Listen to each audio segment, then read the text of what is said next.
अल्हम्दुलिल्लाहि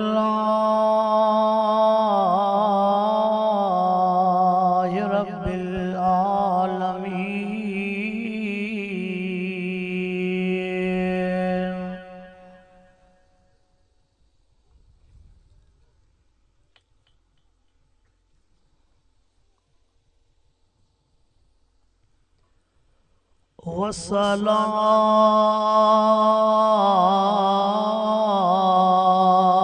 वस्सलातु वस्सलाम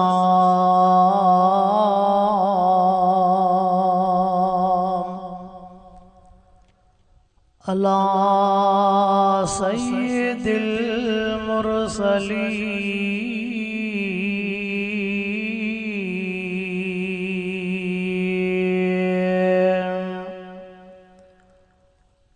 वाला आलिही व अस्हाबिही व अज़वाजिही व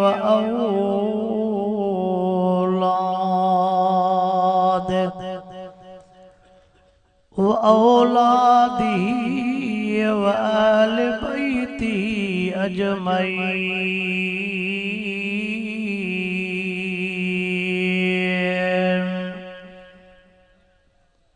अम्मा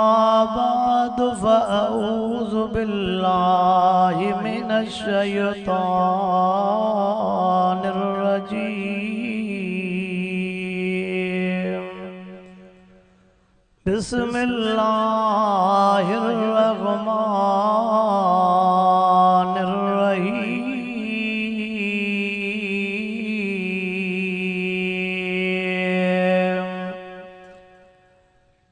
या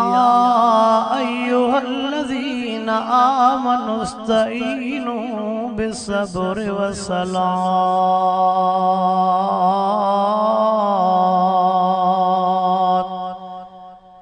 इन्नल्लाह मअस्साबिरीन।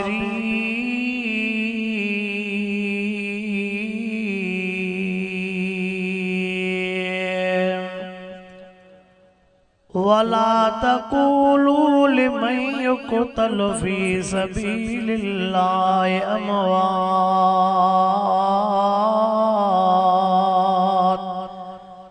बल अहयाउ वलाकिन ला तशऊरून।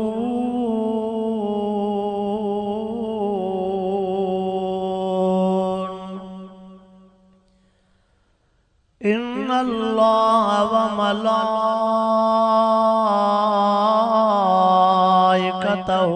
युसल्लूना अलन नबी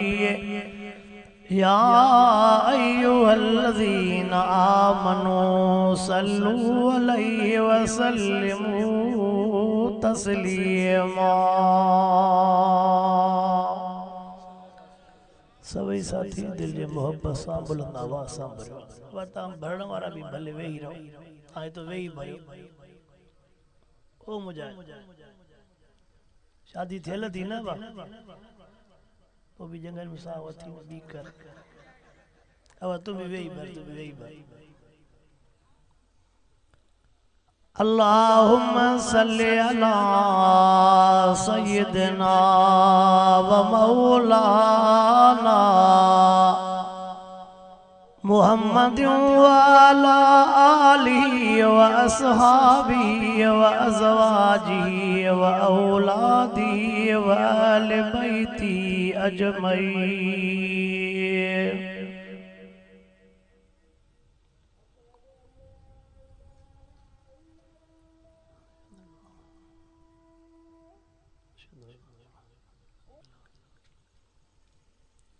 अल्लाहुम्मा सल्लि अला सय्यिदिना व मौलाना मुहम्मदिन व अला आलिही व अस्हाबिही व अज़वाजिही व औलादिही व अहले बैतिही अजमईन। वाजिबुल एहतराम गोट शेर खान खाकी गिरदो नवाजा दोस्तों मुसलमान भाईरो अब न बारन के बस कराए।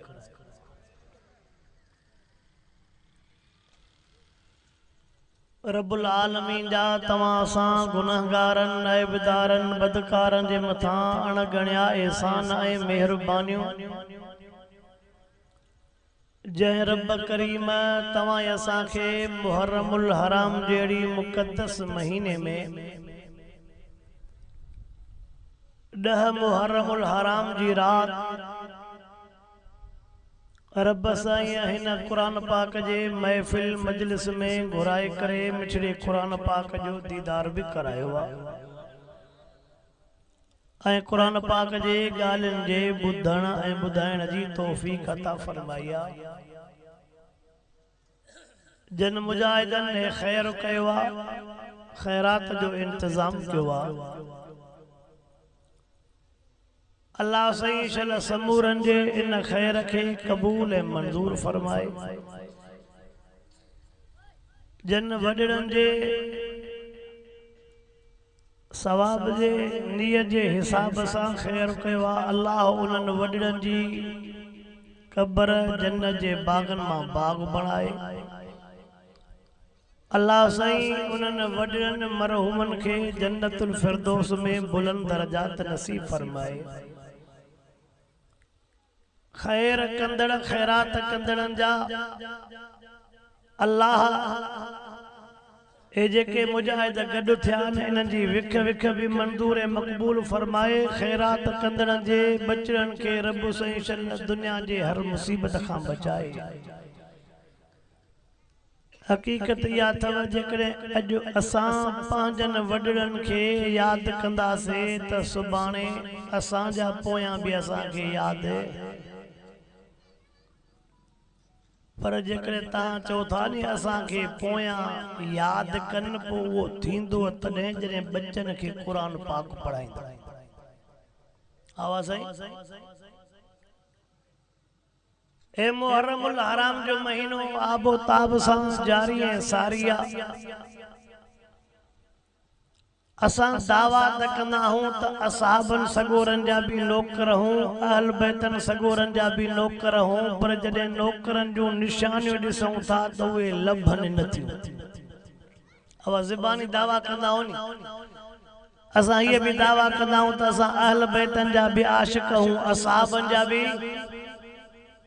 पोइ जंहिंसां इश्क हूंदो आहे, मुहबत हूंदी आहे, उन जी ॻाल्हि मञबी आहे की न मञबी आहे?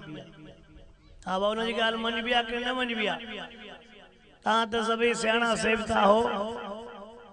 अॼु जेकॾहिं कंहिंजी कंहिंसां मुहबत आहे उहो उन सां अंगल थो करे त मूंखे वीवो मोबाइल खपे। हूंदसि न हूंदसि कंहिंजी बकरी चोरी करे बि उन जो शर्त पूरो कंदो। हा मोबाइल थी पई हले, अब इहो साइलेंट रखो पोइ भर। उन जो शर्त पूरो करे थो। पोइ जेकॾहिं तव्हां असां बि रसूलुल्लाह सां इश्क जी दावा कयूं, तव्हां असां बि असहाबनि सगोरनि जी इश्क जी दावा कयूं, अहल बैतनि सगोरनि सां इश्क जी दावा कयूं, पोइ उन्हनि जो चयो वठूं कि न वठूं? ॻाल्हायो। मां चवंदुमि त अधु वाइज़ मां कयां, अधु वाइज़ तव्हां कयो। मां चवां थो अधु वाइज़ मां कयां त अधु वाइज़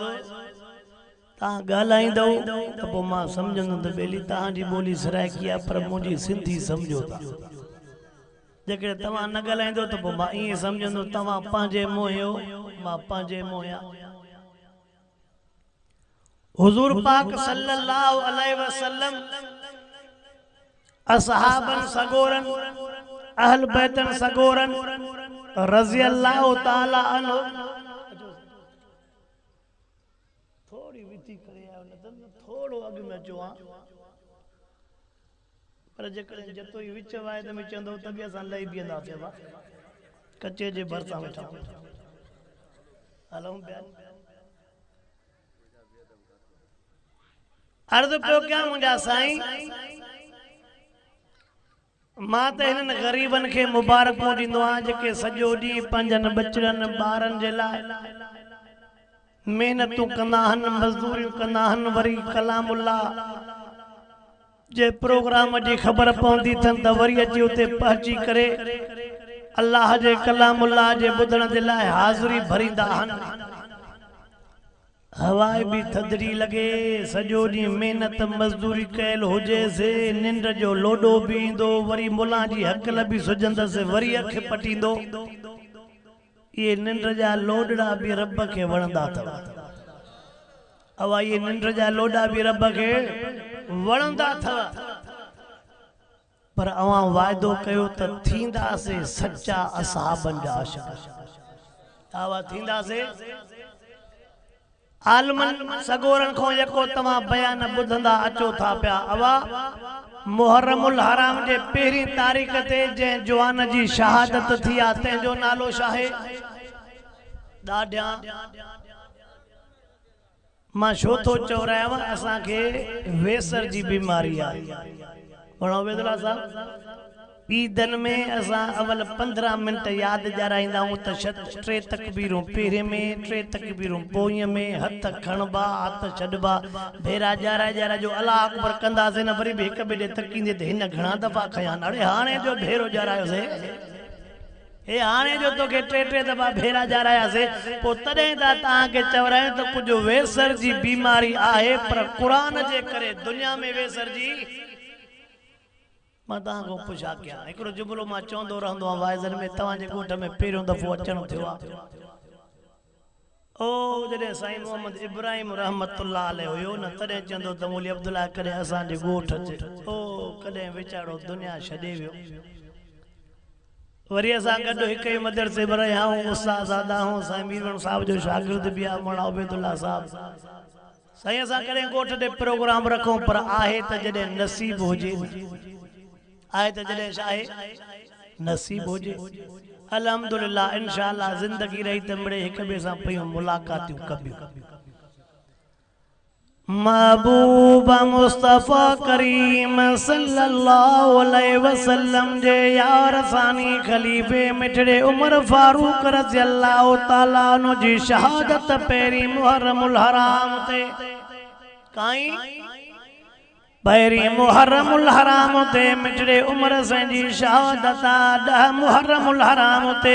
सोने हुसैन रज़ी अल्लाह ताला अन्हु जी पंहिंजे 72 बचड़न समेत कुर्बानी आ भाटिया भी मौजूद सोटन जी औलाद भी मौजूद खानदान मौजूद ओ कलमे पढ़ंदड़ मुसलमान गाल करण सोलिया पर जंहिं जाइ ते हिक ई टुकड़ीअ ते 72 नफ्स पाक जंहिं टाइम ते उन्हनि जे लाशनि जा ढेर पिया हूंदा उहो मंज़र ॾाढो ॾुखियो हूंदो उहो मंज़र ॾाढो उहो कहिड़ी तारीख़ वारो हो 10 मुहर्रमुल हराम जे तारीख़ वारो मंदर ॾाढो ॾुखियो हो आल बैतन जा बचड़ा महबूब मुस्तफा करीम सल्लल्लाहु अलैहि वसल्लम जा बचड़ा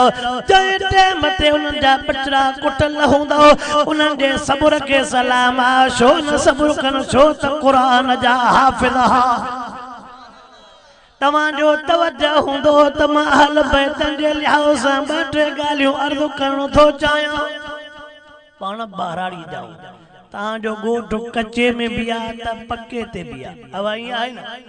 तव्हांजो ॻोठ पक्के ते भी आ त कच्चे ते भी आ अवा केर हो चे खाकियो अवा काथों जा चेसे कलर कोड जे भरसा अवा केड़े पासे डो पो जेसने सजू निशानियूं डिबियो ने तडे समझ में दिया न पो मां भी चवा तो त अहल बैतन जे लिहाज़ सां थोड़ी मथों को वठी वज़ाहत कया कुछ याद त भी है महबूब मुस्तफा करीम सल्लल्लाहु अलैहि वसल्लम के रब करीम 9 चाचा दिना घणा ॾाढा महबूब मुस्तफा करीम सल्लल्लाहु अलैहि वसल्लम के रब करीम 9 चाचा दिना 9 चाचन मां एक चाचे जो नालो जनाबे अबू तालिब 9 चाचन मां एक चाचे जो नालो ॾाढा ऐ मुसलमानो हे जुमलो बुधो ओ मुसलमानो हे जुमलो बुधो चाचन के भाटिया प्यारा हुंदा थी भाटन के वरी चाचा प्यारा हुंदा थई चाचन के केर प्यारो हुंदो आ ॾाढा होरिया था चो केर प्यारा हुंदा चाचन के भाटिया तेस तणी प्यारा हुंदा थी जेस तणी भाटिया चाचन को अब्बे जो हिस्सो न घुरन। सिंधी समझो वाला न चाचू न था ॻाल्हायो अञा त मां बंद ते दोला लथो ई न आहियां त असां कचहरी कभी दिल खोले। ओ कलमे पढ़ंदड़ मुसलमान तवज्जो त कर चाचन के भाटिया प्यारा हुंदा थी शर्तवा त भाटिया चाचन को अब्बे जो हिस्सो न घुरन। हे मां जुमलो चवंदो आ मामन के भाणे जा प्यारा हुंदा थी हिन शर्त सां त भाणे जा मामन को अमड़ जो हिस्सो न घुरन। हिस्सो घुरियूं त न था ॻाल्हायो ॾाढा ॾाढा हिस्सो घुरियूं त हा पंजाब सिंध पुलिस जो टक्कर थी पियो ॾोहारनि सां हे न सही हिस्सो घुरियूं हिस्सो न घुरंदई त पोइ त चवंदा भाटिया असांजा बच्चा न भाणे जा असांजा बच्चा न भाटिया जेकॾहिं चवंदा चाचा असांजे अब्बे जो हिस्सो आहे उन टाइम ते चाचनि जो ख़्यालु मटिजी वेंदो। भाणे जा जेकॾहिं चवंदा मामा असांजे अमड़ जो हिस्सो आहे उन टाइम ते मामन जो वरी चेहरो ई मटिजी वेंदो आहे। भाटियुनि खे बि मां हिकिड़ो जुमिलो चवंदो आहियां अदब बि सिखंदा कयो एतराम भी सिखंदा कयो हिस्सो घुरण भी सिखो। जेकर अदब एतराम आ खोड़ हिस्सा जेकर अदब एतराम ना है त पो हिस्से ते झेड़ो ही झेड़ो आ। अवा असा वारा छोरा भी सांगिन में बैठा हुंदा बाऊ मथे कंदा अॼु चाचा को चाचो की डेक्सा जा पुट पोतो के मिलंदो कुछ अॼु मामे को में डेक्सा सिराकी बुलान त बुधाए आ गए ना हितों जी गाल तो मां हितों जी गाल तो अब आइए ना उते होटल ते वेही उते वेठो चंदो अॼु मामे के वञी ॾिसां थो चाचे के वञी ॾिसां थो पोइ जेकॾहिं इहो जहिड़ो झगड़ो हूंदो त पोइ सोना छाजी निमात छाजी ॻाल्हि पोइ त छड़ो खाइणो ई खाइणो आहे।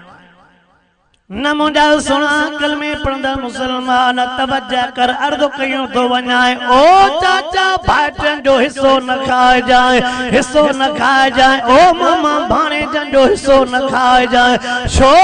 कलामुल्लाह ते नज़र कंदे चाराना कलामुल्लाह में इबादत लिखी पई आहे ॿाराना कलामुल्लाह में मामलात हक़ लिखिया पिया थी। जेकॾहिं मां चई वञा त बस तव्हां दुरूद पढ़ो 3 दफ़ा ऐं सुभान अल्लाह अल्हम्दुलिल्लाह अल्लाह अकबर घणो पढ़ो तव्हां जुतीअ सूधो जन्नत में पहुचंदो त बिना इहो बोल साहब भलो हो जेको चयो जुतीअ सूधो जन्नत में। पर जेकॾहिं चवां त भेनरुनि खे बि ॾियो न्याणियुनि खे बि ॾियो भाइटनि खे बि हिसो ॾियो भाणेजनि खे बि हिसो ॾियो घर में बि भलो हलो पर वा माल ढोर उन्हनि जे वेझो बि न वञो मस्जिद जो प्लेटां बेंटियूं बि न चुरायो पोइ छा चवंदो गालायो न दम सा गालायो आवा बुझा जंदो ओ मुसलमानो तवज्जो कयो अल्लाह सही चल अमल करण जी तौफीक अता फरमाए आमीन त चओ। मां हे भी जुमलो चवंदो आ हक़ जी ॻाल्हि निकती आ त मुंहिंजे ॻाल्हि ते तवज्जो कंदो हर जेकॾहिं जो के दौर में भेण चवंदी आ त असांखे हिस्सो न खपे पाण में विराए खणो जेकॾहिं भेण चवे न त असांखे हिसो न खपे पाण में ॿाहिरि विराए खणो खिली करे चवंदो त हिन भेण मां बा अम्मा जूं सिकां थियूं लहनि अड़े माउ जा पुट फरमा बरदार हिन भेण मूं अम्मा जूं सिकां थियूं लहनि छाजे करे त हिसो नथी घुरे हिसो नथी घुरे जेकॾहिं साॻी भेण गुरबत जे करे तकलीफ़ जे करे चवे थी ओ अता मां तव्हांजी भेण मां तव्हांखे पींगे में लोॾा ॾिना आहिनि मां तव्हांखे निंड्रा करायूं आहिनि मूंखे तकलीफ़ आहे त मूंखे हिसो ॾियो उन टाइम ते यार जो टोन ई मटिजी वेंदो आहे। ज़बान मां लफ़्ज़ जेके चवंदा उहे ज़बान वारा लफ़्ज़ बि ख़तरनाक हूंदा अथई। मजबूरीअ मां भेण घुरंदी उन टाइम ते टोन मटी वेंदो अॼो क्यों भेनरो ॾाणियूं अहिड़े सदको वञा जंहिंमहिल हिसो छॾियो आहे तंहिंमहिल माउ जी पई सिकल आहे हितों जी ॻाल्हि नथो कयां हिक ॿिए ॾे ॾिसो था मुड़े नथा ॾिसो हितों जी ॻाल्हि न आहे तव्हां न्याणियुनि ॿियाणियुनि खे हिसो ॾींदा हूंदा तव्हां नेक सालियो छो बाबा पराओ हक़ मुसलमान खाईंदो अल्लाह अकबर अल्लाह सही चल असां कलमे पढ़ंदड़ मुसलमान के भेनरुनि जे हक़ न खाइण खां बचाए आमीन त चओ। वो तवज्जा कर तवा जो आलम सगोरो मौजूद आ हिस्सो पंजे तरफ का कोन चंदा कलाम अल्लाह में लिखियो पियो लिज़कर मिसलु हज़िल उनसयई अल्लाह तो फरमाए पुट जो भी हक आ त न्याणी जो भी हक आ शामिल केला दादिया शामिल केला पो जेकॾहिं बिल फर्द कहीं गोठ में वाइज करे वेंदा आहियूं न ऐं उतो न्याणी पंहिंजे वॾनि को हिसो घुरनि त पोइ वॾा असांजे कावड़िया वेठा हूंदा आहिनि पप्पू छा कंदा आहिनि मुला खां इहो मुला काथों जो जेको गोठ में झेड़ो विझी वियो अब भाई यो वेठो तुझो परे जो न हो सिधो ठेड़ीअ जे भरसा सिमनाली ते वेठो थी क़ुरान जे खिलाफ़ का ॻाल्हि करे वियो आहे त ॿुधाए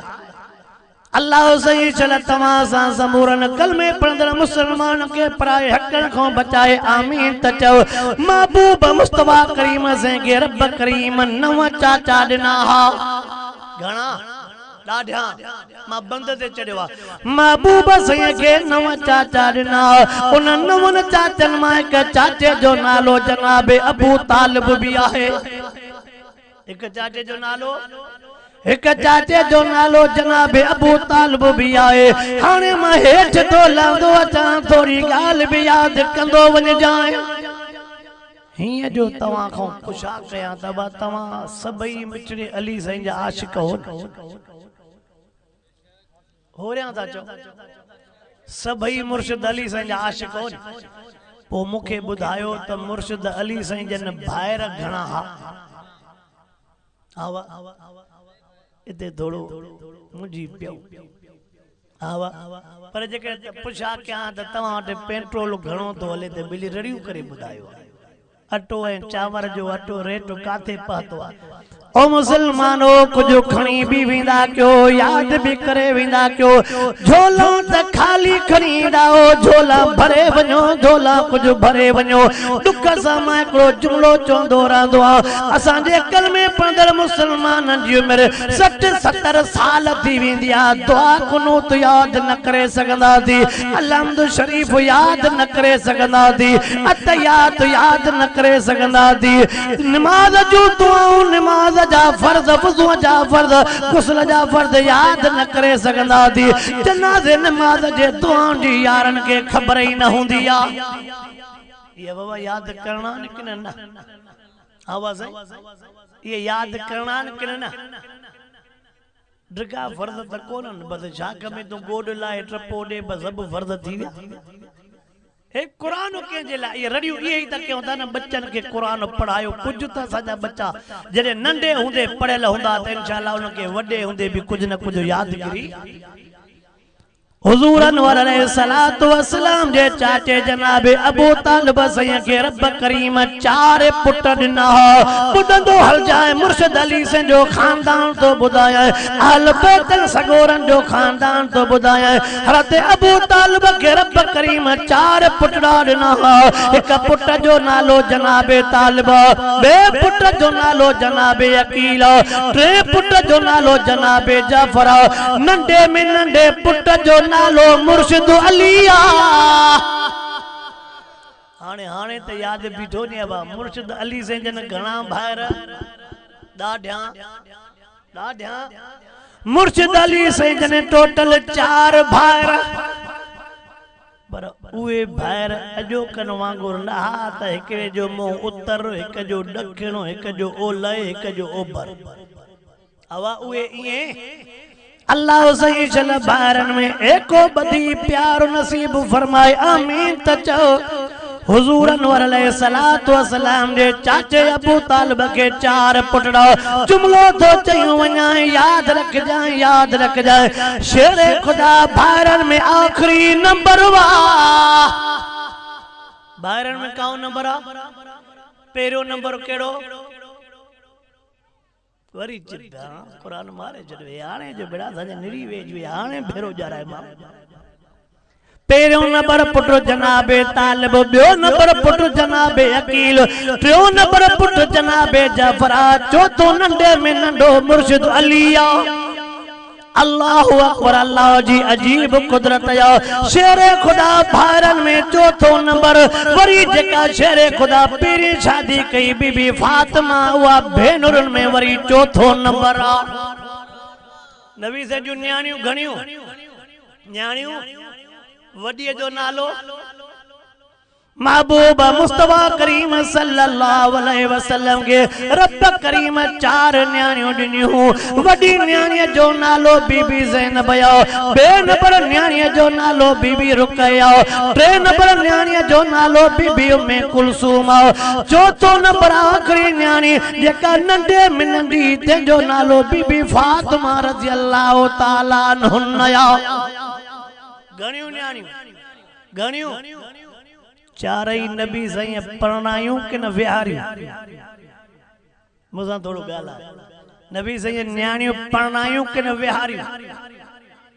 बीबी फातिमा साईं जेकॾहिं न परणाइन हाँ इमाम पैदा थियन तवज्जा कर हुजूर अनवर अलैहिस्सलातु वस्सलाम पंहिंजूं चारई न्याणियूं परणायूं। मालूम थो न्याणियूं परणाइण मिठे मोहम्मद करीम जी सुन्नत या। न्याणी परणाइण कंहिंजी सुन्नत आहे? दादा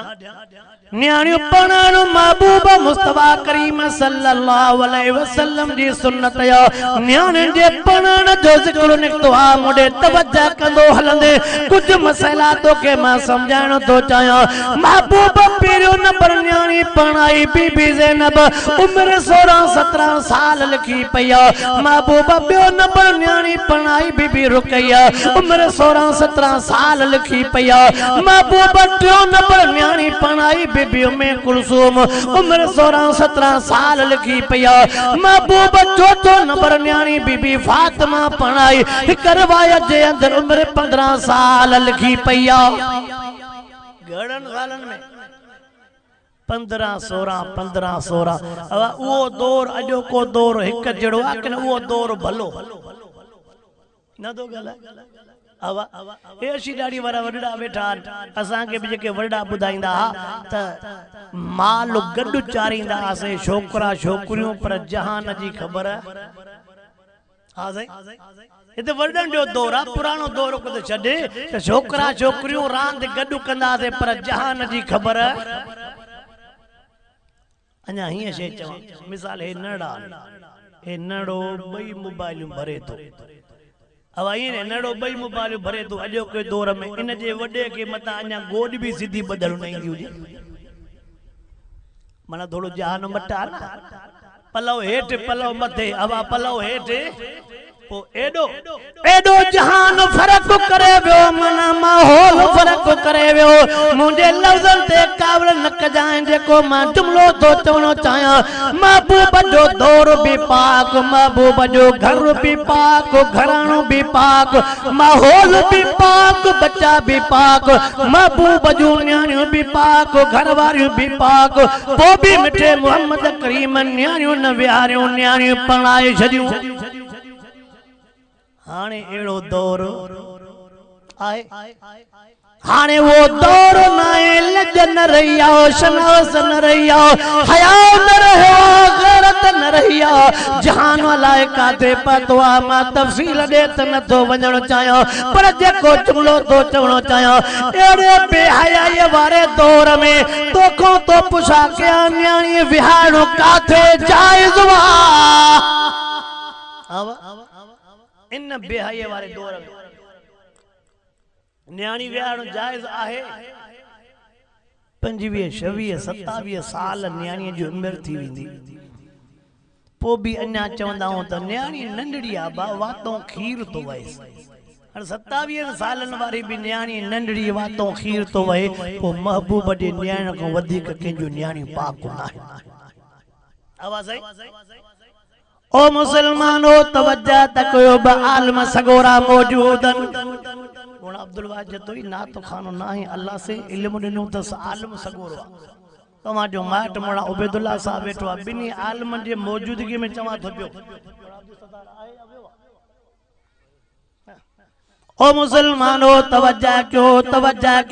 बुजुर्गन किन ते हे भी जुमलो लिखियो वा जेको जुमलो तो बुधाया तवज्जा करे बुध जाए बुजुर्गन हे भी जुमलो लिखियो वा जेके न्याणी घर में जवान थी वयो रिश्तो भी भलो मुनासिब आयो वा उठाण जेतरी ताकत भी आए उठाण जी ताकत भी आए रिश्ता भी भला ताजन तो भी न्याणी न तो तारे किन बुजुर्गन चयो आ त जी नमाज ही जायज नाहे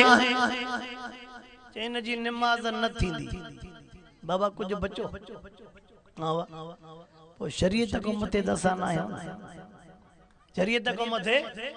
अल्लाह सही शला समूरन मुसलमान के सही समझ नसीब फरमाए आमीन तचो महबूब मुस्तफा करीम सल्लल्लाहु अलैहि वसल्लम दी चौथो नंबर न्याणी शेरे खुदा जी घर वारियो हेदे मां जुमलो तो चवणो चाहे मुझे जुमले ते नजर कर शेरे खुदा भाइरन में चौथो नंबर आओ बीबी फातिमा भेनुरन में चौथो नंबर आओ चौथे नंबर अचण जे करे कदे भी मकाम में फर्क न पवंदो वा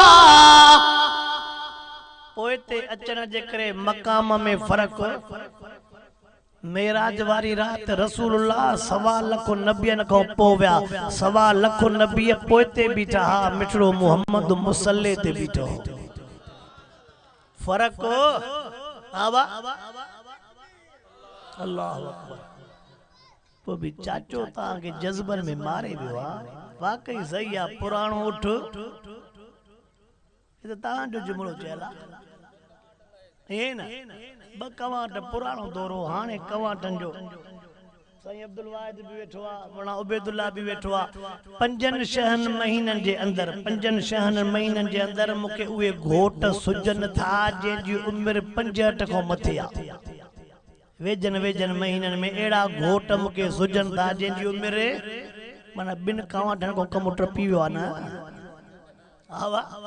अल्लाहुम्मा सल्ली अला सय्यिदिना व मौलाना मुहम्मद व अला आलिहि व असहाबे व बारिक व सल्लिम अलैहि महबूब जुन्याणी भी बुधाई माए महबूब मुस्तफा करीम संजा सोट भी बुधाया माए शेरे खुदा जन भार भी बुधाया माए हाने थोड़ो अगते हलंदो आ तवज्जा तक जाए शेरे खुदा